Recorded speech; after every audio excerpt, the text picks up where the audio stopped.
আসসালামু আলাইকুম সবাইকে। সবাই কেমন আছেন? আশা করি সবাই ভালো আছেন। আলহামদুলিল্লাহ আমরাও ভালো আছি। ফারিস্তা মমস ওয়ার্ল্ড থেকে আপনাদের সবাইকে স্বাগতম। আবারও হাজির হলাম নতুন একটি ভ্লগ নিয়ে আপনাদের মাঝে। আশা করি ভ্লগটি ভালো লাগবে, আর ভালো লাগলে লাইক, কমেন্ট, সাবস্ক্রাইব করে পাশেই থাকবেন। আজকের সকালটা আমার শৈশবের স্মৃতি দিয়ে শুরু হয়েছে।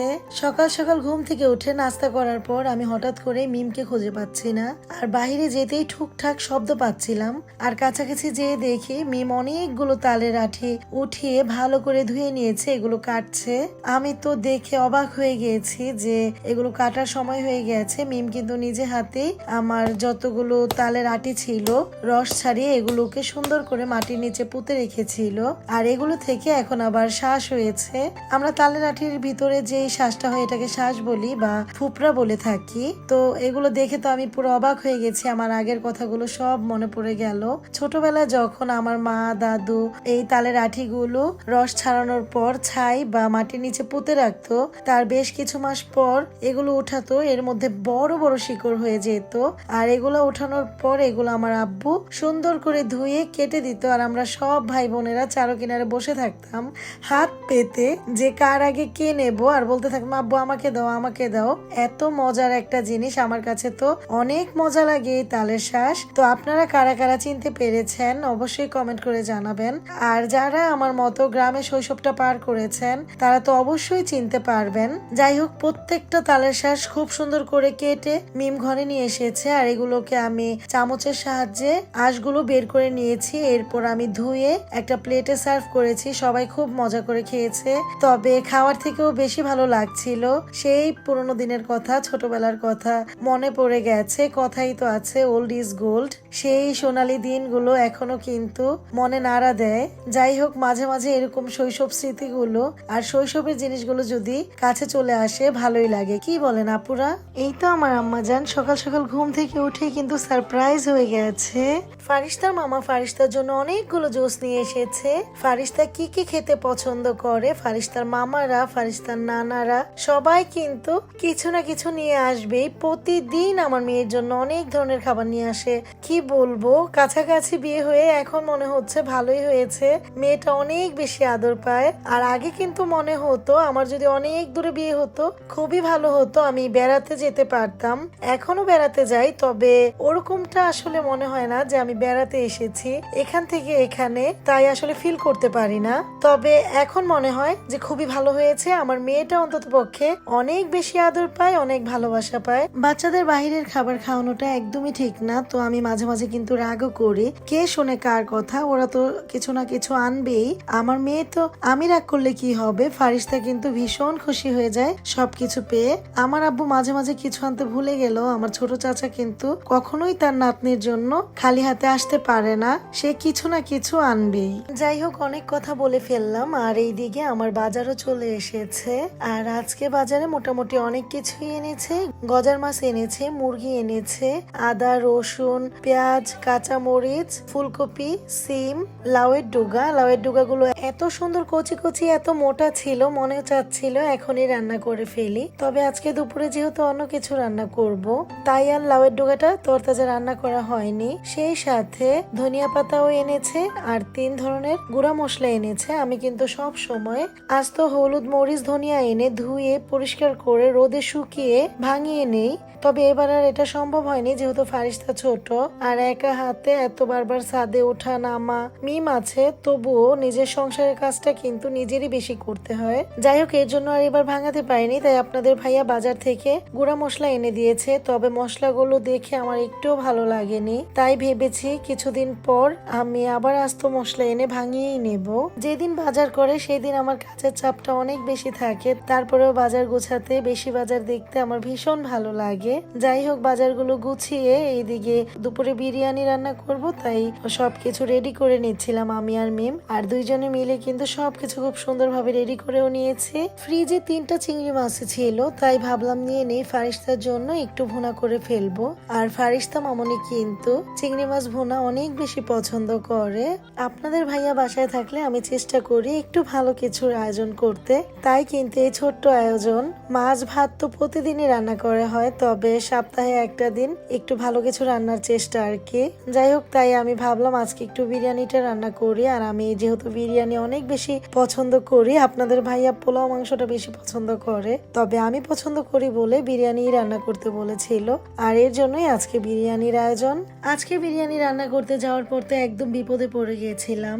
যাই হোক, বাজার টাজার গুছিয়ে এমনিতেই দেরি হয়ে গেছে। তার মধ্যে মাংসটা অর্ধেক কষানো হওয়ার পরে গ্যাস চলে যায়। আমি যেহেতু সিলিন্ডার গ্যাস ইউজ করি, তো ফোন দিলেই দিয়ে যায় বাসায়। তো ফোন দিয়েছি, বললো রেডি হয়ে গেছে, নামাজে যাবে। নামাজের টাইমেই আমার গ্যাসটা শেষ হয়ে গেল। যাই হোক, নামাজ পড়ে তারপর আমাকে গ্যাসটা দিয়ে যায়। এতে করে কিন্তু আমার রান্নায় অনেক লেট হয়ে যায়। গ্যাস দিতে দিতে প্রায় 2টা 2:30 বেজে গিয়েছিল। গ্যাস আসার পর আমি বিরিয়ানিটা রান্না করি। আমার যেহেতু ইন্ডাকশন চুলা আছে, সেইখানে আমি মাংসটা ভালো করে কষিয়ে নেই। বিরিয়ানি রান্না করার মতো এত বড় পাতিল নেই, এত বড় পাতিল থাকলে আমি ইন্ডাকশনে রান্না করে ফেলতাম, তাহলে আমার তাড়াতাড়ি হয়ে যেত। যেদিন ভাবি যে একটু তাড়াতাড়ি করব, সেদিন আরো বেশি দেরি হয়ে যায়। যেহেতু ভেবেছিলাম একটা আইটেম আমার দেরি লাগবে না, একদম তাড়াতাড়ি হয়ে যাবে, আর সেই জন্যই কিন্তু রান্নাটাও বসিয়ে দিয়েছিলাম তাড়াহুড়ো করে, যেন একটু তাড়াতাড়ি হয়ে যায়। আর সেই দেরি হয়ে গেল। আমরা খাচ্ছিলাম আর দূর থেকে শোনা যাচ্ছিল আজান দিচ্ছে, আসরের আজান দিয়ে দিয়েছে। এমনিতেই দিন খুবই ছোট হয়ে গেছে, আর মাঝে মাঝে কাজে এতটা লেট হয়ে যায়, তখন কিন্তু অনেক খারাপ লাগে। আমার তো এরকম অবস্থায় কান্না এসে পড়ে। আর যেহেতু আপনাদের ভাইয়াও বাসায়, সেও খাবে, নামাজ পড়ে এসে অনেকক্ষণ অপেক্ষা করছে খাওয়ার জন্য, বাট পরিস্থিতি তো বুঝতেই পেরেছে, গ্যাস নেই। যাই হোক, এইদিকে আমার সোনা পাখিটার চিংড়ি মাছ ভুনাটাও হয়ে গেছে। আমার কলিজার টুকরা চিংড়ি মাছ খেতে ভীষণ পছন্দ করে। বিরিয়ানি আমি অনেক বেশি পছন্দ করি, এর জন্য কিন্তু চেষ্টাও করি খুব ভালো করে রান্না করার জন্য। তবে আমি কেন জানি সবকিছু এত সুন্দর করে রান্না করতে পারি, আর বিরিয়ানিটা একদমই পারফেক্ট পারি না। আজকে কিন্তু আমার বিরিয়ানিটা একটু নরম হয়ে গিয়েছিল। আমি ঝরঝরে বিরিয়ানিটা বেশি পছন্দ করি, আর ঝরঝরে পোলাও বিরিয়ানি খেতেও কিন্তু ভীষণ মজা লাগে। যাই হোক, এদিকে আমি চালটা ভালো করে ভাজা ভাজা করে নিয়েছি। পোলাও আর বিরিয়ানির চালগুলো একটু ভাজা ভাজা করে নিলে হয় কি, একদম ঝরঝরা হয় আর ফ্লেভারটা অনেক বেশি সুন্দর আসে, খেতেও কিন্তু দারুণ মজা লাগে। বেশ কিছুক্ষণ ভাজা ভাজা করে নেওয়ার পর এর মধ্যে আমি পরিমাণ মতো পানি দিয়ে ঢেকে দিয়েছি। তবে আমার চুলার আঁচটা একটু কম বলে বিরিয়ানিটা একটু নরম হয়ে গিয়েছিল, তবে খেতে কিন্তু খারাপ হয়নি, অনেক বেশি মজা লেগেছিল। আপনাদের ভাইয়াও কিন্তু অনেক বেশি প্রশংসা করেছে। আপনাদের ভাইয়া কিন্তু বিরিয়ানিটা তত পছন্দ করে না, পোলাওটাই বেশি পছন্দ করে, তারপরেও অনেক প্রশংসা করেছে। কথা বলতে বলতে বিরিয়ানি রান্নাও শেষ হয়ে গেছে, আর শেষ মুহূর্তে আমি আমার প্রিয় ঘি দিয়ে নিচ্ছি। ঘিয়ের ফ্লেভারটা তো আমার কাছে অনেক বেশি ভালো লাগে, আর আমি পোলাও বিরিয়ানি খিচুড়িতে ঘি দেবই, না দিলে কিন্তু আমার মনে হয় রান্নাটাই অসম্পূর্ণ হয়ে গেছে। আর এখন আমি দমে দিয়ে রেখেছিলাম, এর মধ্যে আমি গোসলও করে নিয়েছি যেহেতু অনেক লেট হয়ে গেছে। আর আমি দেখুন গলায় এখনো গামছাটাও আছে, গামছা নিয়েই চলে এসেছি রান্নাঘরে। সার্ভিং ডিশে বিরিয়ানি গুলো বেড়ে নিয়েছি, আর আজকে অন্য কিছুই আয়োজন করিনি। ফারিস্তার জন্য শুধু চিংড়ি মাছ ভুনা করেছি, আর বিরিয়ানির সাথে তো পেঁয়াজ কাঁচামরিচ লেবু থাকতেই হবে, এগুলো ছাড়া তো বিরিয়ানি একদম অসম্পূর্ণ, আর খেতেও কিন্তু একটু ভালো লাগবে না। যাই হোক, সব মিলিয়ে আলহামদুলিল্লাহ। সেদিন ভ্যান থেকে অনেক কিছু কিনেছিলাম, আর ওইখানে কিন্তু একটা ঝুড়িও ছিল, ফারিস্তার মোজা অর্গানাইজ করে রাখবো বলে এনেছি। আর সেই ঝুড়িটাই আজকে সবগুলো মোজা খুব সুন্দর করে ভাঁজ করে গুছিয়ে রাখবো। আসলে মোজাগুলো তো ড্রয়ারে রাখলে কাপড়ের সাথে এলোমেলো হয়ে যায়, ঠিক মতো খুঁজে পাওয়া যায় না, আবার খুঁজতে গেলেও অনেক টাইম লেগে যায়। তাই ভাবলাম একটা বক্সে আলাদা করে রেখে দিই, তাই একটা অর্গানাইজার ঝুড়িও কিনে নিলাম। আর ঝুড়িটার কালারটা তো আমার কাছে ভীষণ ভালো লাগে। আপনাদের কাছে কেমন লেগেছে অবশ্যই কমেন্ট করে জানাবেন, আর এই আইডিয়াটা কেমন লেগেছে। আমার কাছে তো মনে হলো এভাবে রাখার কারণে আমার কাজটা অনেক বেশি সহজ হয়ে গেল, আর যখনই মোজার প্রয়োজন হবে ঝটপট এখান থেকে নিয়ে নেওয়া যাবে। আর ওই দেখুন আমার সোনা বাচ্চাটা, আমার আম্মাজান কত সুন্দর করে দৌড়ে দৌড়ে খেলছে। খেলছে ওর চাচাতো বোন আফিফার সাথে লুকোচুরি খেলছে, আর ও এই দরজার চিপায় ওই দরজার চিপায় কিন্তু দৌড়ে দৌড়ে লুকাচ্ছে। খুব সুন্দর খেলা শিখে গেছে মাশাআল্লাহ। দুই বোন কিন্তু যখনই সময় পায় তখনই খেলাধুলা করে। এই পর্যন্ত ভিডিওটা আপনাদের কাছে কেমন লেগেছে অবশ্যই কমেন্ট করে জানাবেন, আর ভালো লাগলে লাইক কমেন্ট সাবস্ক্রাইব করে পাশেই থাকবেন। আপনাদের একটা লাইক আমার ভিডিওটিকে অনেকের কাছে পৌঁছে দিতে সাহায্য করবে ইনশাল্লাহ। আপনাদের একটা কমেন্ট আমাকে আরেকটা ভিডিও বানাতে অনুপ্রাণিত করে, আপনাদের একটা সাবস্ক্রাইব আমাকে অনেক বেশি আনন্দ দেয়। আর এই যে পাকনি বুড়িটা নুডলস নিয়ে এসেছে, নুডলস খাবে। এখন বাজে রাত 2টা। কি যে অবস্থা, এখন তো ঠিক মতো আমার মেয়ে ঘুমই আসে না। 2টা 3টাও বেজে যায়, মাঝে মাঝে 3:30 বেজে যায়। আমি সকালের দিকে মাত্র 3 থেকে 4 ঘন্টা ঘুমিয়ে আবার উঠে যাই। তবে সে তো রাজরানী, সে তো দুপুর 12টা 1টা 2টা পর্যন্ত ঘুমায়। সেই সুযোগ কি আর আমার আছে? আমার তো সংসারের অনেক কাজ আছে, আমার তো ঘুম থেকে উঠতেই হবে। যাই হোক, ইদানিং অসুস্থ হয়ে যাচ্ছে একদম। ঘুমটা প্রপারলি না আসতে পারলে মাথাটাও যেন কেমন লাগে, কি বলবো বোঝাতে পারছি না। কিসের মধ্যে যে আছি আমি, প্রতিটা সময়ে এখন মনে হয় যেন আমি যুদ্ধের মধ্যে আছি। সারাক্ষণ মাথাটা ঝিমঝিম করে, অল্প কিছুতেই একদম হাইপার হয়ে যাই।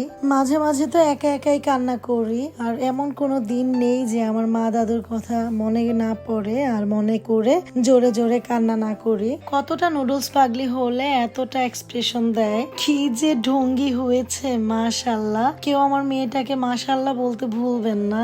দেখুন মাশাআল্লাহ কিভাবে হাতের ইশারা দিয়ে বোঝাচ্ছে যে কতটা মজা হয়েছে খেতে।